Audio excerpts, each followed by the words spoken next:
여러분, 신앙생활하면서 중요한 것이 뭐냐면 성경의 역사를 잘 이해하는 것입니다. 이 역사를 통해서 교훈을 받을 수 있기 때문에 그래요. 이 역사는 계속 반복되는 것입니다. 그렇기 때문에 이 역사를 제대로 잘 알면 큰 교훈을 얻을 수가 있는 거예요. 좋은 예의 역사는 좋은 본을 받을 수가 있는 거고, 나쁜 그 역사의 사건들을 통해서는 바로 고쳐질 수 있는, 또 경각심을 가지고 조심하고, 그리고 경계하고 준비하고 대비할 수 있는 그런 은혜를 받을 수가 있는 것입니다. 그래서 성경에 나오는 모든 역사들을 통해서 교훈과 바르게 함과 책망과 의로 교육을 받을 수 있는 그런 좋은 역사를 우리는 항상 잘 기억하는 것, 이것이 굉장히 중요한 것입니다. 특별히 오늘 이 78편은 이 아삽이 이 시편 전체 가운데 두 번째로 긴 장입니다. 이 72절로 되어 있는데 이스라엘의 역사를 간략하게 정리해 놓고 있어요. 그래서 이 하나님께서 이스라엘에게 어떻게 은혜와 긍휼을 베풀어 준 그 역사를 통해서 후대에게 바로 교훈을 주기 위해서 이 시를 쓰고 있는 거죠. 그래서 1절 말씀을 보면은 내 백성이여 내 율법을 들으면 내 입의 말에 귀를 기울일지어다 그랬습니다. 이스라엘의 긴 역사에 대해서 4절에 이렇게 말씀을 하고 있습니다. 우리가 이를 그들의 자손에게 숨기지 아니하고 여호와의 영예와 그의 능력과 그가 행하신 기이한 사적을 후대에 전하리로다. 이 후대에 전하는 것은 바로 자녀에게 신앙 교육을 의미하는 것입니다. 이것은 하나님의 명령이에요. 자, 5절 말씀을 보면은 여호와께서 증거를 야곱에게 세우시며 법도를 이스라엘에게 정하시고 우리 조상들에게 명령하사 그들의 자손에게 알리라 하셨으니, 하나님께서 하신 일, 하나님께서 하신 말씀을 자세하게 자녀들에게, 후대에게 알려서 저들로 하여금 하나님을 사랑하고 하나님을 의지하고 하나님을 경외하도록 저들에게 신앙 교육하기 위해서 바로 그 이스라엘의 그 역사를 가르치라고 말씀하시는 것입니다. 그 7절로 8절 말씀 보면 그들로 그들의 소망을 하나님께 두며 하나님께서 행하신 일을 잊지 아니하고 오직 그의 계명을 지켜서 그들의 조상들 곧 완고하고 패역하여 그들의 마음이 정직하지 못하며 그 심령이 하나님께 충성하지 아니하는 세대와 같이 되지 아니하게 하려 하심이로다.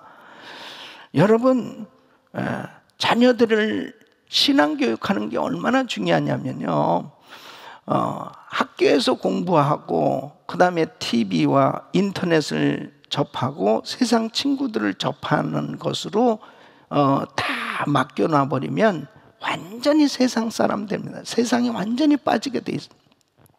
이 신앙교육을 시키지 않으면 결국은 점점 하나님에게서 멀어질 수밖에 없어요. 그래서 에베소서 6장 4절에 또 아비들아 너희 자녀를 노엽게 하지 말고 오직 주의 교훈과 훈계로 양육하라 그랬습니다. 하나님의 말씀을 통해서 제대로 양육해 놓지 아니하면은 결국은 하나님께서 하신 일, 하나님의 은혜를 잃어버리게 돼 있습니다. 여러분, 이 에브라임 족속 한 예를 오늘 이 말씀에 들고 있는데요, 사사시대에 이 블레셋과 전쟁이 벌어졌어요. 근데 다른 지파들은 다 같이 나가서 싸우는데 이 에브라임 족속만 얌체같이 빠진 거예요.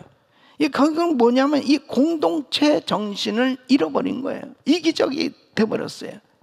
원래는 그렇지 않았죠. 이 가나안 땅에 들어가서 바로 이 에브라임 족속 가운데 이 대표가 누구겠어요? 여호수아 아니겠어요? 그러니까 그렇게 그 땅을 정복하고 그들의 조상들은 용감했단 말이에요. 그리고 하나님 말씀대로 정말 최고 앞장서서 가나안 정복하는데 헌신했던 그런 세대예요. 그런데 그 다음 세대는 그 은혜를 잃어버린 거예요. 그래서 여호수아서 24장 31절에 보면 그랬습니다. 이스라엘이 여호수아가 사는 날 동안과 여호수아 뒤에 생존한 장로들 곧 여호와께서 이스라엘을 위하여 행하신 모든 일을 아는 자들이 사는 날 동안 여호와를 섬겼더라. 그러니까 그 다음 세대는, 새롭게 일어난 다음 세대는 이 은혜를 잃어버린 거예요. 그것에 대해서 9절로 11절에 이렇게 내용을 말하고 있습니다. 에브라임 자손은 무기를 갖추며 활을 가졌으나 전쟁의 날에 물러갔도다. 그들이 하나님의 언약을 지키지 아니하고 그의 율법 준행을 거절하며 여호와께서 행하신 것과 그들에게 보이신 그의 기이한 일을 잊었다. 하나님의 은혜를 잊어버리기가 너무 쉬운 거예요. 그래서 이 시편 기자는 바로 광야 생활, 광야에서의 40년 생활을 기록하고 있습니다. 12절로 16절 보면 옛적에 하나님의 애굽 땅 소환들에서 기이한 일을 그들의 조상들의 목전에서 행하셨을 때 그가 바다를 갈라 물을 무더기같이 서게 하시고 그들을 지나가게 하셨으며 낮에는 구름으로 밤에는 불빛으로 인도하셨으며 광야에서 반석을 쪼개시고 매우 깊은 곳에서 나오는 물처럼 흡족하게 마시게 하셨으며 또 바위에서 시내를 내사 물이 강같이 흐르게 하셨으나 그랬습니다. 그러니까 어떻게 애굽에서 나올 수 있게 되었냐? 홍해 바다를 육지같이 건너서 나오도록 하시고, 그리고 하나님께서 은혜를 베풀어 주셔서 불기둥, 구름기둥으로, 그리고 반석에서 생수를 마실 수 있는 이 엄청난 능력의 발로 하나님께서 이끌어 주신, 이것은 잊을 수 없는 하나님께서 역사하신 기적이라는 거죠. 이게 하나님께서 행하신 것을 잊어버리면 안 되는 거예요. 잊어버리지 아니하면 그 은혜 속에 살 수 있는데, 이스라엘은 하나님의 이런 은혜에 대해서 어떻게 반응했느냐? 17절 말씀 보면 그들은 계속해서 하나님께 범죄하여 메마른 땅에서 지존자를 배반하였도다. 그러니까 결국 불순종했다는, 그리고 하나님을 시험하게 됐다는. 그래서 18절로 20절 보면은 그들이 그들의 탐욕대로 음식을 구하여 그들의 심중에 하나님을 시험하였으며 그뿐 아니라 하나님을 대적하여 말하기를 하나님이 광야에서 식탁을 베푸실 수 있으랴? 보라 그가 반석을 쳐서 물을 내시니 시내가 넘쳤으나 그가 능히 떡도 주시며 자기 백성을 위하여 고기도 예비하시랴 하였도다. 이 불평할 뿐 아니라 의심하는 그런 삶이 되었다는 것입니다. 하나님께서 가장 싫어하는 게요, 이 불평하고 의심하는 건. 하나님께 불평하고 하나님을 의심할 때 하나님이 가장 마음 아파하시는, 하나님도 인격을 가진 하나님이시기 때문에 사랑과 긍휼도 많으시지만 하나님 앞에 불평하고 원망하는 것, 또 시험하는 것, 그것에 대해서 참지 못하세요. 그래서 하나님을 결국 진노하게 만들었습니다. 이 21절로 22절 보면은 그러므로 여호와께서 듣고 노하셨으며 야곱에게 불같이 노하셨고 또한 이스라엘에게 진노가 불타올랐으니 이는 하나님을 믿지 아니하며 그의 구원을 의지하지 아니한 때문이로다. 그러니까 하나님께서 그렇게 눈으로 볼 수 있을 만큼 보여주셨는데 어떻게 홍해를 육지같이 건넙니까? 아니 어떻게 불기둥 구름기둥이 그들을 낮에는 구름기둥으로 시원하게, 밤에는 불기둥으로 따뜻하게 그렇게 구체적으로 보호해 주시는 것을 지금도 느끼고 있는데도 불구하고 또 불평하고 원망하는 거예요. 그럼에도 불구하고 하나님께서는 그들의 죄를 또 용서해 주시고, 그래 먹을 것이 없어? 그럼 만나를 내려주시겠다 그러는 거예요. 그래서 23절로 25절 보면, 그러나 그가 위의 궁창을 명령하시며 하늘문을 여시고 그들에게 만나를 비같이 내려 먹이시며 하늘 양식을 그들에게 주셨나니 사람이 힘센 자의 떡을 먹었으며 그가 음식을 그들에게 충족히 주셨던. 그러니까 하나님께서 내리신 이 만나, 이것은 하나님께서 주신 하늘 양식이었습니다. 광야에서 식탁을 준비해 놓으신 것입니다. 우리 예수님께서도 광야에서 오병이어의 기적을 베푸시잖아요. 보리떡 5, 물고기 2마리 가지고 5,000명을 먹이고 12광주 남기는 이런 역사를 일으켜 주신 거죠. 이것은 뭐예요? 결국은 하나님의 자녀들 하나님께서 다 책임져 주신다는 거예요. 믿습니까?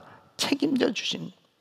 또 고기를 먹겠다고 그러니까 고기가 어디 있냐고, 그리고 또 불평하니까 그냥 하나님 마음 속상하시면서도 또 고기를 주시는 거예요. 메추라기 떼를 몰아주시는 거예요. 26절 29절 보면 그가 동풍을 하늘에서 일게 하시며 그의 권능으로 남풍을 인도하시고 먼지처럼 많은 고기를 비같이 내리시고 나는 새를 바다에 모래같이 내리셨도다.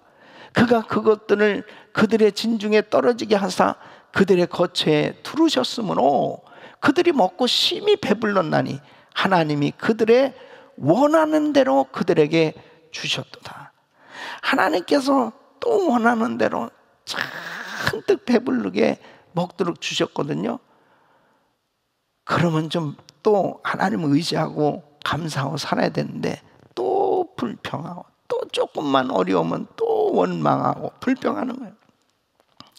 그러니까 하나님께서 30절로 31절에 보면 그러나 그들이 그들의 욕심을 버리지 아니하여 그들의 먹을 것이 아직 그들의 입에 있을 때에 하나님이 그들에게 노염을 나타내사 그들 중 강한 자를 죽이시며 이스라엘의 청년을 쳐 엎드리셨던. 하나님 앞에 계속해서 감사하고 찬양하고 살아야 되는데 원망하고 불평하는 이런 거는 하나님이 도무지 이 용납하시기가 어려운 거예요. 그런데 이스라엘 백성들은 사실 40년 내내 불평했다는 것입니다. 그게 32절로 33절 보면 이러함에도 그들은 여전히 범죄하여 그의 기한 일들을 믿지 아니하였으므로 하나님이 그들의 날들을 헛되이 보내게 하시며 그들의 햇수를 두려움으로 보내게 하셨.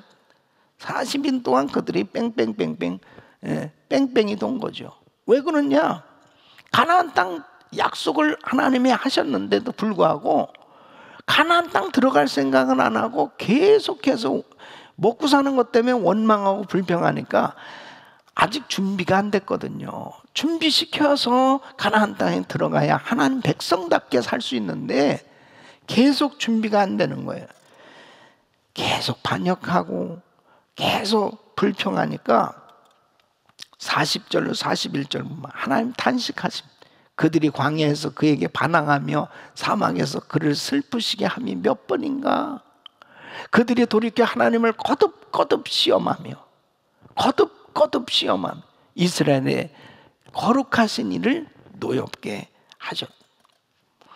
하나님께서 애굽에서 어떤 일을 행하셨나, 하나님께서 어떻게 그들에게 역사하셨나, 이런 것들에 대해서 다시 한번 구체적으로 다음 후대의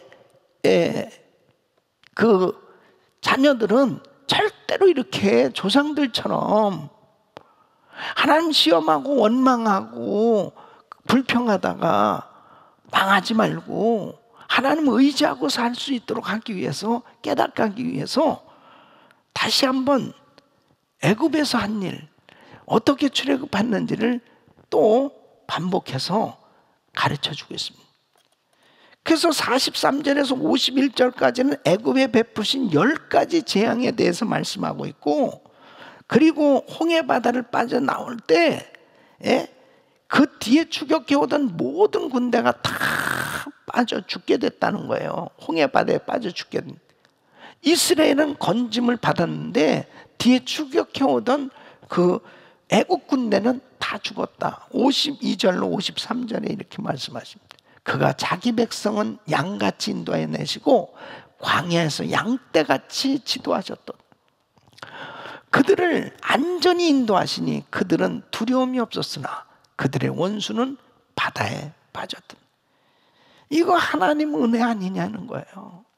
하나님과 싸워서 이길 자가 있냐는 거예요. 그러니 빨리 회개하고 돌이키는 길이, 그것이 축복의 길 아니냐는 거예요. 그래서 이 출애굽하고, 그리고 가나안 땅을 정복하고, 그리고 땅을 분배받습니다. 세상에 이런 복을 받은 백성이 어디 있냐는 거예요. 54절로 55절 보면 그들을 그의 성소의 영역 곧 그의 오른손으로 만드신 산으로 인도하시고, 또 나라를 그들의 앞에서 쫓아내시며 줄을 쳐서 그들의 소유를 분배하시고 이스라엘의 지파들이 그들의 장막에 살게 하셨다. 기가 막히잖아요. 이런 엄청난 은혜는 그냥 선물로 받은 거죠. 이스라엘 백성들은 그냥 선물로 받은 거예요. 그러면 좀 하나님께 감격하면서 감사하고 찬양하고 살아야 되는데, 또 그들은 우상 숭배하고, 그리고 하나님을 멀리하고, 또 하나님께 불평하고, 이런 죄를 짓는 거예요. 56절로 58절에 그러나 그들은 지존하신 하나님을 시험하고 반항하여 그의 명령을 지키지 아니하며 그들의 조상들 같이 배반하고 거짓을 행하여 속이는 활같이 빗나가서 자기 산당들로 그의 노여움을 일으키며 그들의 조각한 우상들로 그를 진노하게 하셨습니다. 기가 막힌 겁니다.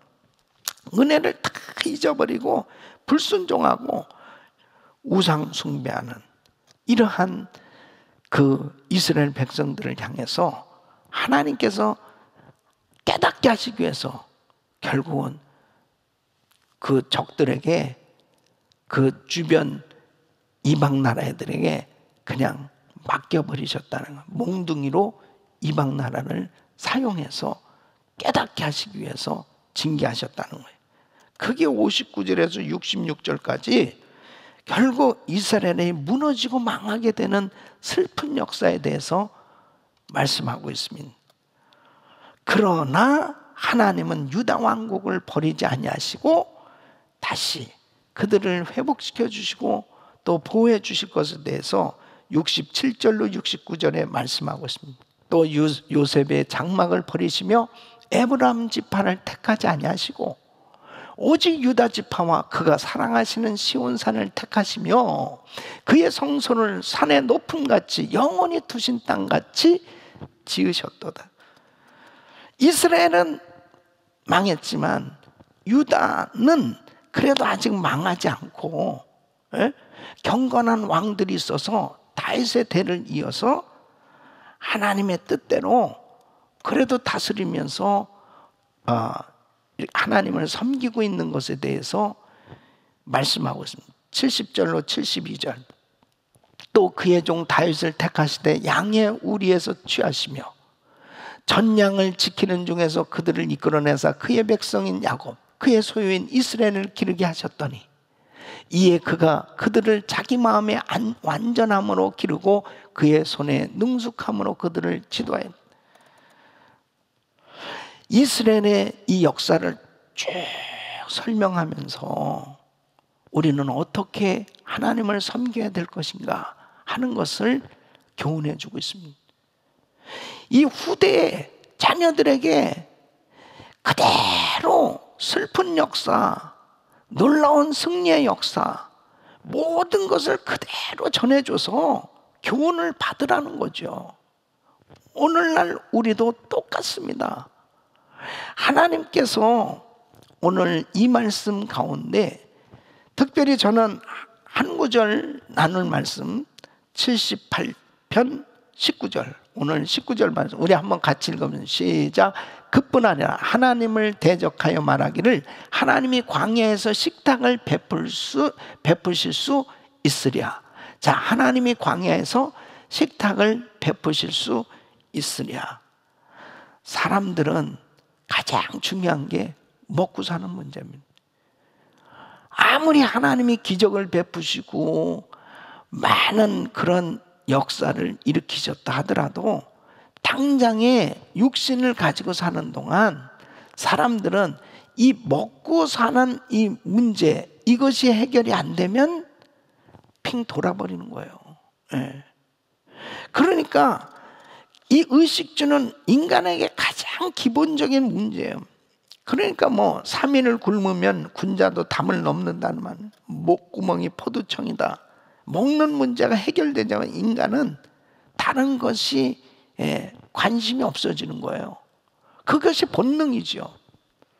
그런데 하나님께서는 하나님의 백성들은 이 먹고 사는 이 문제에 하나님께서 책임져 주시겠다고 계속 말씀을 하시는 겁니다. 그러니까 하나님의 백성들은 먼저 그의 나라와 그의 의를 구하라. 그리하면 이 모든 것을 너에게 더하여 주시겠다. 이렇게 말씀을 하시는 거예요. 그러니까 여러분 보세요. 출애굽기 16장에 보면은 이제 애굽에서 광야로 나왔단 말이에요. 이 광야는 이제 가나안 땅 들어가기 전에 거치는 곳이에요. 광야에서 살 곳이 아닙니다.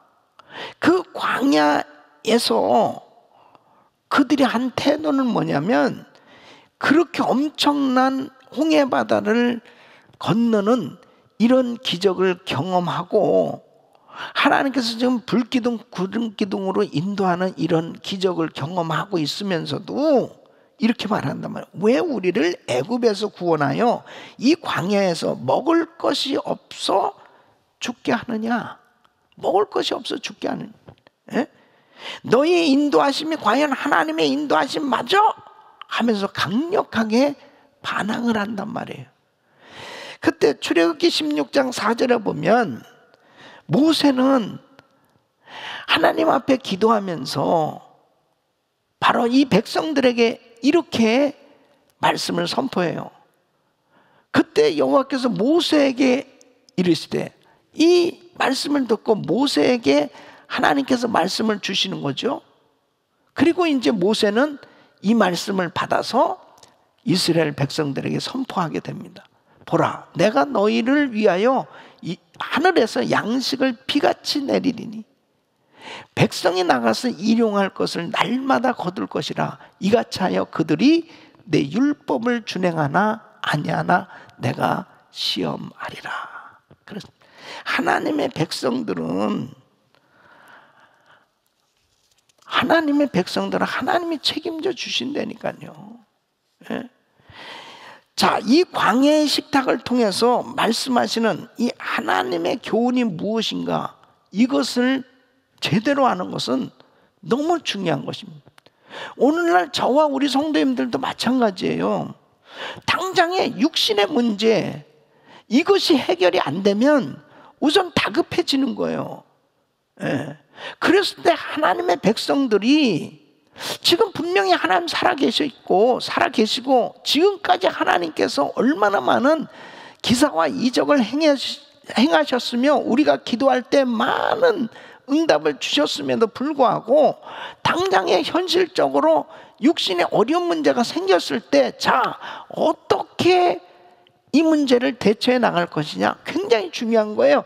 여기에서 만일 이스라엘 백성들처럼 믿음 없이 똑같이 불평하고 원망하고 믿음 없는 말하고 그냥 세상에 빠져버리면 다시 40년 광야 생활이래. 또다시 광야 생활이니까 언제 가나안 땅 들어가냐고요. 언제 가나안 정복하냐고요. 언제 하나님의 역사를 이룰 거냐 이거예요. 오늘 이 말씀 너무 중요한 것입니다. 우리도 많은 하나님의 기적을 경험했어요. 그런데 이 코로나 바이러스 사태로 인해서 당장에 우리에게 닥쳐온 것은 자, 육신의 현실적인 문제죠. 직장을 잃어버리고, 자, 사업장이 문 닫히고, 당장 수입이 없는데 그럼 내가 어떻게 살아야 되느냐? 똑같은 거죠. 예. 아니 그러면 하나님이 맨날 이렇게 예배만 드리면 되는 거야? 아니 이게 맨날 그냥 하나님 앞에 기도만 하면 되는 거야? 아니 이거 도대체 어떻게 해야 되는 거야? 지금 당장 살기 어렵다는데 세계 경기가 지금 다 이렇게 힘들어지는데 하면서 현실적인 문제 앞에 와장창 무너질 수 있다니까요. 이스라엘의 역사를 지금 얘기하는 게 뭐예요? 계속 반복하고 있지 않습니까? 하나님은 살아계세요. 믿습니까? 하나님 살아계세요. 하나님 계속 역사하시는데도 불구하고 이 백성들은 우선 당장 육신의 문제가 생겨지면 이성을 잃는다니까요. 이성을 잃어요. 그래서 또 원망하고 불평하고 세상적인 방법에 믿음 잃어버리고 세상에 빠져버린, 이것이 계속 반복되는 거예요. 그래서 광야의 식탁을 통해서 하나님이 만나를 내려주시는 것을 통해서 교훈해 주신데, 이 말씀을 잘 오늘 정말 붙들으면은 우리 성도님들은 실수하지 않습니다. 실패하지 않습니다. 세상 없이 뭐 코로나 바이러스 사태로 인해서 어떠한 육신의 어려움이 온다 하더라도 흔들림 없이 하나님을 바로 섬길 때 우리 주님의 은혜로 모든 것이 회복될 뿐 아니라 하나님의 보호하심 가운데 승리하는 삶이 될 줄로 믿습니다. 자, 첫째는 여호와가 너희의 하나님이신 즉 하나님의 은혜를 보여주며 알게 하기 위함이다 하는 것입니다. 하나님이 누구시냐, 하나님이 누구시냐 하는 것을 알게 해주시길 원한다는 거예요. 출애굽기 16장 12절 우리 한번 같이 읽어보면 시작. 내가 이스라엘 자손의 원망함을 들었노라. 그들에게 말하여 이르기를 너희가 해질 때에는 고기를 먹고 아침에는 떡으로 배부르리니 내가 여호와 너희의 하나님인 줄 알리라 하라 하시는. 광야는 전혀 먹을 것이 없는 것입니다. 누군가 도와주지 않으면 살 수 없는 곳이 광야입니다. 광야에 만나가 내렸다는 것은 이 만나는 하늘 양식이에요. 인간이 만든 게 아니에요. 인간이 노력해서 얻은 게 아니에요. 하나님이 주신 거예요. 여러분 200만, 그때 당시에 200만 명 되는 거예요. 대충 계산하면 그 200만 명을 하루 먹이려면은 한 톤 트럭으로 2,000대 정도가 있어야 된다는 거예요. 그러니까 뭐 어마어마한 양식이 필요한 거죠. 200만 명이 먹어야 되니까. 그러니까 만나를 내려서 이렇게 먹게 했다는 것은요, 초자연적인 하나님의 은혜입니다. 그러니까 뭐예요? 하나님만이 하실 수 있는 거죠. 그러니까 하나님이 누구시냐 하는 걸 그대로 보여주신 것입니다.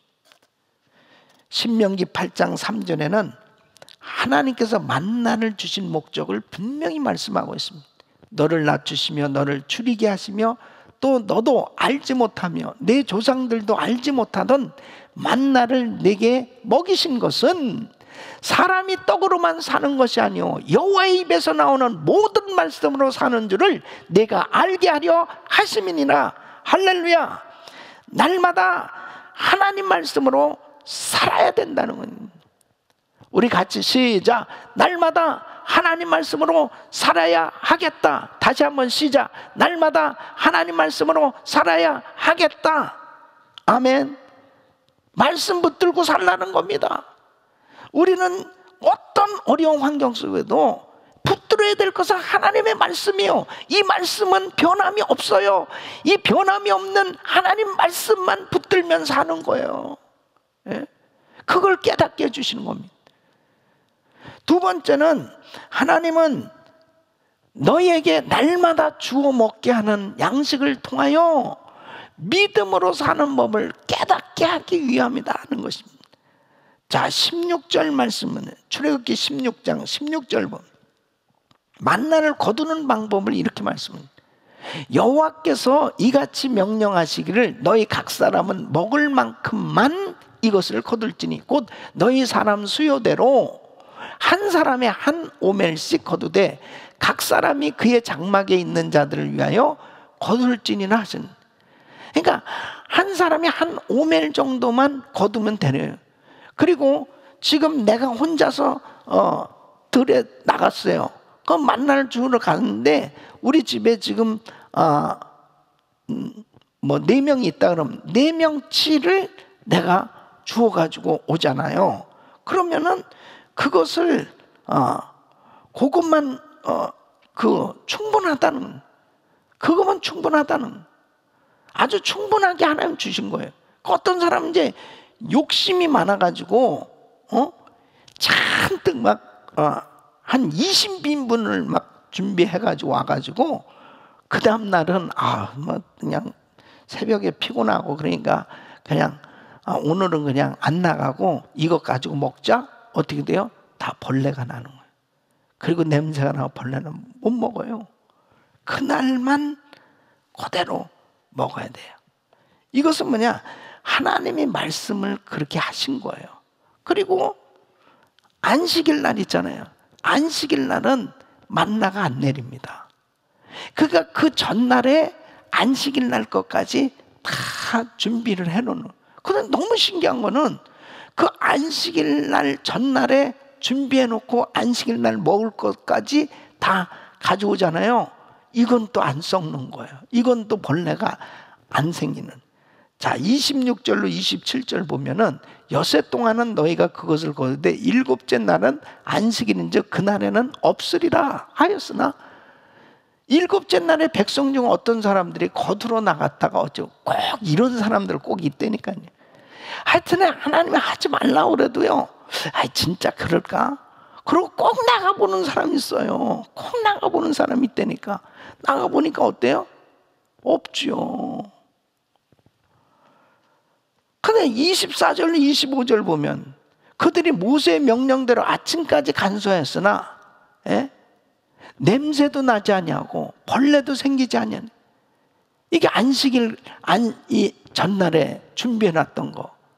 모세가 있는데 오늘은 그것을 먹으라. 오늘은 여호와의 안식일인즉 오늘은 너희가 들에서 그것을 얻지 못한다.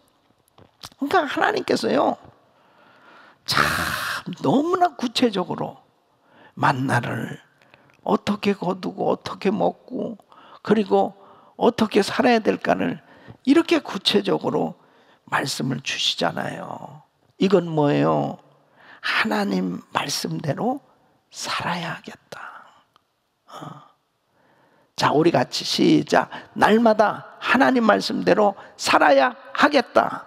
다시 시작. 날마다 하나님 말씀대로 살아야 하겠다. 다시 한번 시작. 날마다 하나님 말씀대로 살아야 하겠다. 아멘.